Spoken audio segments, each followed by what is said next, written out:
IME ஒரு seat வாங்கிட்டாங்க. தமிழ்நாட்டில் ஒரு நிகரான ஒரு முஸ்லீம் கட்சி அப்படின்னா எஸ்டிபி அதிமுக கட்சியில் ஒரு சீட் வாங்கிட்டாங்க. நீங்கள் தொடர்ச்சியாக 2014 திமுக வந்து பயணிச்சுட்டே இருக்கீங்க. உங்களுக்கு ஒரு சீட்டு கொடுக்கல அப்படிங்கிறது வந்து ஒரு மிகப்பெரிய ஒரு இதாக வந்து உங்கள் கட்சி தொடர்ந்து நினைக்கிறாங்க. இது ஏன் நீங்கள் வந்து ஒரு வலிமையாக வலியுறுத்தலை அப்படிங்கிறது தான் எனக்கு கேள்வி. இல்லை, நாங்கள் வலிமையாக வலியுறுத்தலாம்லாம் சொல்ல முடியாது. நாங்கள் மிகுந்த வலியோடு வலிமையாக திமுக கூட்டணியில் எங்களுக்கு இடம் ஒதுக்க வேண்டும் என்று நாங்கள் தொடர்ந்து வலியுறுத்தி வந்திருக்கின்றோம். அதை மீண்டும் இந்த செயற்குழு வலியுறுத்தி இருக்கிறது. திமுக தலைவர் அவர்கள் இதை மறுபரிசீலனை செய்ய வேண்டும். இல்லாவிட்டால் குறைந்தது அடுத்த ஆண்டு நடைபெறக்கூடிய மாநிலங்களவை தேர்தலில் எங்களுக்கு ஒரு இடம் ஒதுக்க வேண்டும் என்று தொடர்ந்து நாங்கள் வலியுறுத்துகிறோம். அதே நேரத்தில் எங்களை பொறுத்த வரைக்கும், மனிதநேய மக்கள் கட்சியை பொறுத்த வரைக்கும், நாங்கள் கட்சியை தாண்டி முஸ்லீம் சமூகத்தை சார்ந்து நாட்டு நலனை மிக முக்கியமாக கருதக்கூடியவர்களாக இருக்கிறோம். எனவே இந்தியா கூட்டணியினுடைய வெற்றி எந்த வகையிலும் தமிழ்நாட்டில் அதற்கு ஒரு பங்கம் வந்துவிடக்கூடாது என்பது எங்களுடைய உளமார்ந்த எண்ணமாக முனைப்பாக இருக்கின்றது. அந்த வகையிலே தான் நாங்கள் வலியுறுத்துகிறோம். இந்தியா கூட்டணி வெற்றி பெற வேண்டும் என்பதே எங்களுடைய முதல் இலக்கு.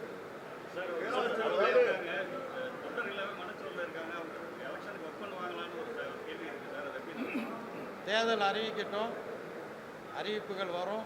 அப்போ எப்படி உற்சாகமாக எங்கள் தொண்டர்கள் வேலை செய்வாங்கங்கிறத நீங்களே பார்க்க இருக்கிறீங்க. பேராசிரியர் வந்து தெரிஞ்சுக்கணும். அதாவது என்ன சொல்கிறாங்கன்னா வந்து நீங்கள் ஒரு எம்எல்ஏ ஆகிட்டீங்க, உங்கள் ஒரு பொதுச்செயலாளர் எம்எல்ஏ ஆகிட்டாரு, அச்சு கமிட்டி தலைவர் ஆகிட்டாரு. ஆனால் மற்ற நிர்வாகிகளுக்கு வந்து வாய்ப்புகளை வழங்காத அளவுக்கு நம்ம கட்சி செயல்படுது அப்படிங்கிற ஒரு குற்றச்சாட்டு இருக்குது. அதுக்கு என்ன சொல்கிறது? அப்படியான ஒரு குற்றச்சாட்டை இன்றைக்கு செயற்குழுவில் ஏறத்தாழ 300 செயற்குழு உறுப்பினர்கள் பங்கு கொண்ட இந்த செயற்குழுவில் அப்படியான குற்றச்சாட்டை ஒருவர் கூட எழுப்பவில்லை. அது உங்களுடைய அழகிய கற்பனை.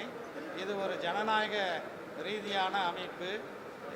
எதையுமே தலைமையை மட்டும் எதேச்சதிகாரமாக முடிவு செய்யக்கூடிய ஒரு கட்சி அல்ல மனிதநேய மக்கள் கட்சி. எனவே தான் நாங்கள் வந்து செயற்குழுவை கூட்டி கருத்துக்களை எடுத்து என்ன தீர்மானம் என்பதை உங்களுக்கு நாங்கள் அறிவித்திருக்கிறோம். இப்போ இஸ்லாமியர்களுடைய பிரதிநிதித்துவம்ன்றது வந்து கம்மியாக இருக்குது அப்படின்ற மாதிரி நீங்களே சொல்லியிருக்கீங்க பாராளுமன்றத்தில். அப்படி இருக்கிறப்ப சமூக நீதி பேசக்கூடிய ஒரு கட்சி தொடர்ந்து இஸ்லாமியர்கள் சம்மந்தப்பட்ட பல விஷயங்களை அறிக்கைகளாகவும் ஓக்கலாகவும் இருக்கக்கூடிய டிஎம்கே இந்த விஷயத்தில் ஏன் வந்து ஒரு சுணக்கம் காட்டினாங்க, ஏன் ஒதுக்கலை அப்படின்னு நினைக்கிறீங்க? நிறைய பேர்கிட்ட தொண்டர்கள்ட்ட பேசும்போது ஒரு பெரிய மன வருத்தத்தில் இருக்கிறத பார்க்க முடியுது.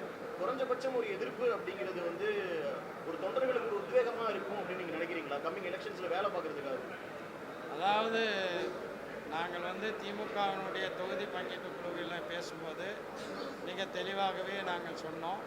சமூக நீதியை எப்படி இடதுசாரிகளுக்கு நீங்கள் கொடுத்திருக்கிறீர்கள், அதே போல் முஸ்லீம்களுக்கு உரிய பிரதிநிதித்துவத்தை அதற்கான சமூக நீதியை திமுக தான் வழங்க முடியுங்கிறத மிக வலிமையாக நாங்கள் வலியுறுத்தி பேசியிருக்கின்றோம். அந்த அடிப்படையில் மீண்டும் அதை நாங்கள் வந்து வலியுறுத்துகிறோம். ஆனால் அதே நேரத்தில் அதை தாண்டி இந்த தேர்தல் என்பது ஒரு சர்வாதிகாரத்தை நோக்கி அரசமைப்பு சட்டத்தை சிதைத்து மதசார்பின்மையை சிதைத்து மாநிலங்களுடைய உரிமைகளை எல்லாம் பறித்து ஒரு அரசாட்சி ஏற்பட்டுவிட்டால் எந்த சமூக நீதியுமே பேச முடியாது. எனவே இந்த தேர்தலில் அதுதான் பிரதானம். எனவே அதை மையமாக வைத்து எங்களுடைய இன்றைய செயற்குழுவுடைய தீர்மானங்கள் அமைந்திருக்கின்றது.